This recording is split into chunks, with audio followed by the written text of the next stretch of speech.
Hello, welcome to Simran IS YouTube channel. This is video lecture on Learn by Maps History. Last video lecture में हमने अकबर के बारे में पढ़ा था. So this video is about Jahangir and Shahjahan. Jahangir का जो बर्थ 1569 में हुआ था फतेहपुर सीकरी में, और इसका जो बचपन का नाम था वो सलीम था. सलीम नाम के पीछे एक स्टोरी भी है. कहा जाता है कि अकबर का कोई बेटा नहीं था, वारिस नहीं था, तो वो शेख चिश्ती के दरबार में दरगाह में जाते हैं, वहां पे मन्नत मांगते हैं, तो जो उनके बाद बेटा होता है फिर उसका नाम सलीम रखा जाता है. सलीम घुड़सवारी और बाकी पढ़ाई सीख के जब बड़ा होता है, क्योंकि मुगलों के पास कोई ऐसा रूल नहीं था कि सबसे बड़ा बेटा ही किंग बनेगा, एम्परर बनेगा, तो प्रिंसेस क्या करते थे, आपस में लड़ते रहते थे और अपने फादर्स के खिलाफ, अपने पिता के खिलाफ भी विद्रोह कर दिया करते थे. तो ऐसा सलीम ने भी किया कई बार, लेकिन उसको अकबर ने माफ कर दिया था, क्योंकि उसके जो दो बेटे थे उनकी ऑलरेडी डेथ हो चुकी थी शराब पीने की वजह से, जिसमें एक दानियाल था और एक मुराद था. जब 1605 में 36 साल की उम्र में बादशाह बनता है जहांगीर, और बादशाह बनने के एक साल बाद इसका बेटा था खुसरो मिर्जा, और वह अकबर का भी फेवरेट ग्रैंडसन था. अकबर कहीं ना कहीं उसमें उसको अपना सक्सेसर भी बनाना चाहता था. वो विद्रोह कर देता है. विद्रोह करता हुआ लाहौर की तरफ जाता है. रास्ते में एक तरन तरन नाम का शहर पड़ता था अमृतसर के पास. उस शहर में वो गुरु अर्जन देव जी सिखों के 5वें गुरु थे, उनकी ब्लेसिंग लेने के लिए उनको मिलता है. फिर लाहौर जाके लाहौर को सीज कर लेता है, घेराबंदी कर लेता है लाहौर की.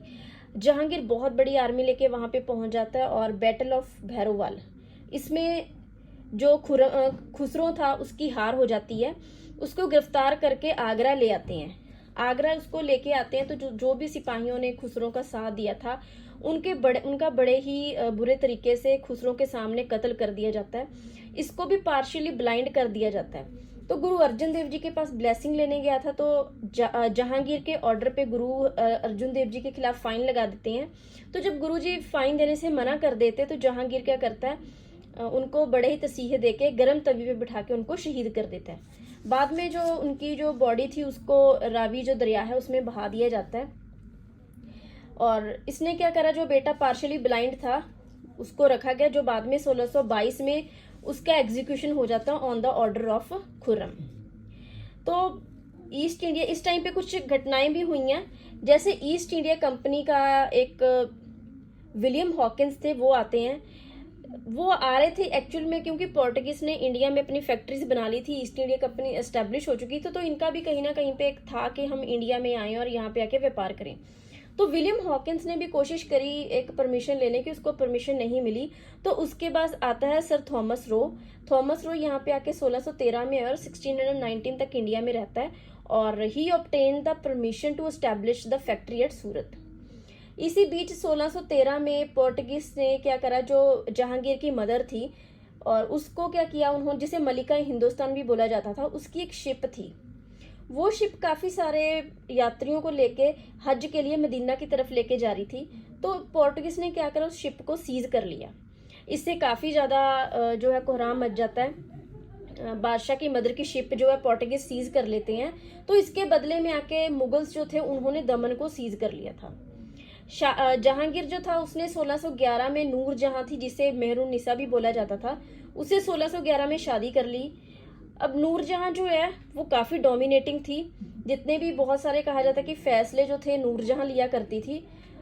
डोमिनेटेड, उसने रॉयल हाउस होल्ड को डोमिनेट कर लिया. रियल पावर थी, तख्त के पीछे की रियल पावर थी.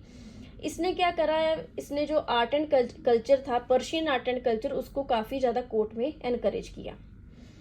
एक महाबत खान था. महाबत खान जो था उसने क्या किया, जो खुरम था जहांगीर का दूसरा बेटा खुरम, उसने एक बार बगावत कर देता है अपने फादर के खिलाफ. कंधार में लड़ाई चल रही थी. अपना जब फादर जो था उसका कंधार में लड़ाई करने के लिए भेजता है सलीम को, तो सलीम जाने से मना कर देता है, तो और बगावत कर देता. उसकी बगावत को दबाया था महाबत खान ने. लेकिन महाबत खान के साथ जो नूर जहां थी वो उसके साथ अच्छा बिहेव नहीं करती, मिसट्रीट करती है, जिसके लिए महाबत खान जो है खुद विद्रोह कर देता है, इनको कैद भी कर लेता है. बाद में इसके जो विद्रोह था उसको दबा लिया जाता है, और उसकी सेवाओं को देखते हुए जहांगीर जो है उसको माफ कर देता है. अब अगर इसकी एडमिनिस्ट्रेशन की बात करें जहांगीर की, तो जहांगीर जो था उसने अपने फादर अकबर के द्वारा जो एडमिनिस्ट्रेशन इंट्रोड्यूस करी गई थी उसको प्रमोट भी किया, कंटिन्यू भी करा। इसने दीवाने आम एक बनाया जिसमें अपने जो सब्जेक्ट्स थे, सिटीजन्स थे, उनको मिलता था, उनके मसले सुनता था। एक दीवाने खास बनाया जहाँ पे वो अपने ऑफिसर्स जो थे उनके साथ मीटिंग करा करता था। इसने चाहे वे खुद बहुत ज़्यादा नशे करता था, अफीम लेता था, लेकिन इसने अपने जो राज्य था, अपनी किंगडम थी, उसमें क्या करा, इसने वाइन और तंबाकू का बैन कर दिया। अपने फादर की तरह ही इसने भी जो राजपूत से उनके साथ मैट्रिमोनियल अलायंसेस की पॉलिसी थी उसको कंटिन्यू रखा। एक इसकी एक प्रोमिनेंट चीज़ थी कि एक गोल्डन चेन ऑफ जस्टिस लगाई गई जिसपे 60 बेल्स लगी हुई थी, 60 बेल्ट्स एट आगरा फोर्ट। जो भी लोगों को प्रॉब्लम होती थी, उनकी कोई सुनवाई नहीं होती, तो अगर कोई आके उस चेन को खींचता, उसकी आवाज़ बादशाह के कानों में चली जाती, तो बादशाह जो था उनकी समस्याओं को सुनता था। एक जो मेवाड़ के राजपूत थे, महाराणा प्रताप के डिसेंडेंट्स, उनके साथ भी पीस ट्रीटी जो है जहांगीर कर लेता है। और पीस ट्रीटी में ये भी कहा गया था कि इनकी जो बेटियां हैं उनकी शादी नहीं होगी मुगलों के साथ। और उसका जो बेटा था राणा अमर सिंह का जो बेटा था करण सिंह, वो भी अपनी सर्विसेज जो है मुगल्स को प्रोवाइड करता है। इसकी जो बेसिक एक बात हुई वो ये थी कि इन्होंने इसके टाइम पे कंधार जो था उसको खो दिया, कंधार इनके कब्जे से निकल जाता है। Next is about paintings. Jahangir जो था उसको पेंटिंग्स का बहुत शौक था। इसको पेंटिंग्स का इतना शौक था कि ये पेंटिंग देख के ही जो आर्टिस्ट था उसके बारे में बता दिया करता था कि ये उस पेंटर की पेंटिंग है। इस टाइम पे जो पेंटिंग्स थी उसमें नेचुरल जो थी पेंटिंग्स बनाई गई, जैसे हंटिंग सीन्स थे, बर्ड्स थे, फ्लावर्स थे।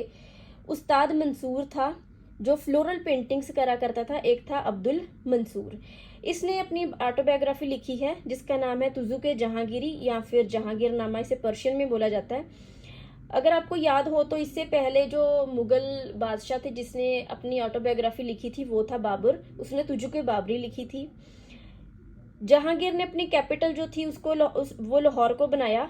एक इटालियन ट्रेवलर था पीट्रो वल्ले, वो भी इसके रेन में आके मिल के जाता। हमें ये जरूर पता होना चाहिए कि कौन सा जो ट्रेवलर था किस एम्परर के टाइम पे आके विजिट करके गया।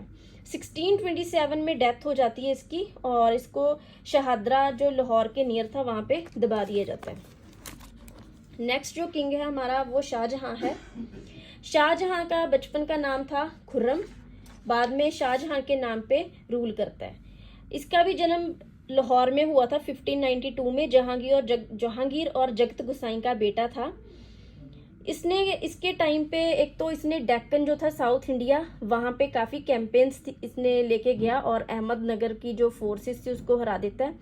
बीजापुर और गोलकिंडा के साथ भी ट्रीटी साइन कर लेता है। मेवाड़ को अपने कब्जे में कर लेता है, कांगड़ा को भी, और जो लोधी डायनेस्टी थी उसको भी हरा देता है।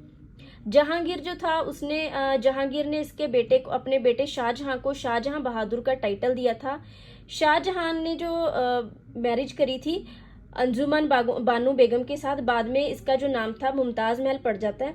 ये इसके एक बेटे को जन्म देने के बाद इसकी डेथ हो जाती है और इसी की याद में शाहजहां ने ताजमहल बनवाया था। ताजमहल को बनाने में काफी साल लगे। इसको 1632 में बनाना स्टार्ट किया गया और 1654 में ये कंप्लीट हुआ। ये अपनी कैपिटल दिल्ली से शाहजहानाबाद जो है वहां पे शिफ्ट कर लेता है। इसके टाइम पे यूरोपियन पेंटिंग्स इंट्रोड्यूस करी गई। जो एक इम्पॉर्टेंट चीज है वो है ट्रेवलर्स। इसके टाइम पे जो फॉरेन ट्रेवलर्स आए थे, एक तो बर्नियर और ट्रेवर्नियर फ्रांस से आए थे, इटली से मानुकी आया था और ब्रिटिश मर्चेंट थे पीटर मुंडी, वो भी आए थे इस टाइम पे विजिट करने। इसका बेटा था औरंगजेब। औरंगजेब ने क्या किया, उसने भी अपने बाप की तरह काफी सारी बगावतें की और 1658 में दारा शुको इसको जो ताजमहल था वहां पे कैद कर देता है, क्योंकि इसने अपना बेटा दारा शुको को अपना वारिस घोषित कर दिया था, अपना हेयर घोषित कर दिया था, जिसके खिलाफ औरंगजेब था, तो इसको कैद कर देता है। जब तक इसकी मौत नहीं हो जाती ये जो शाहजहां है वो किले में ही कैद रहता है। बाद में इसकी मौत के बाद इसको वहीं पे ताजमहल में ही इसको दफना दिया जाता है। So this is all about Shahjahan and Jahangir. We will continue with the next video. Thanks for watching.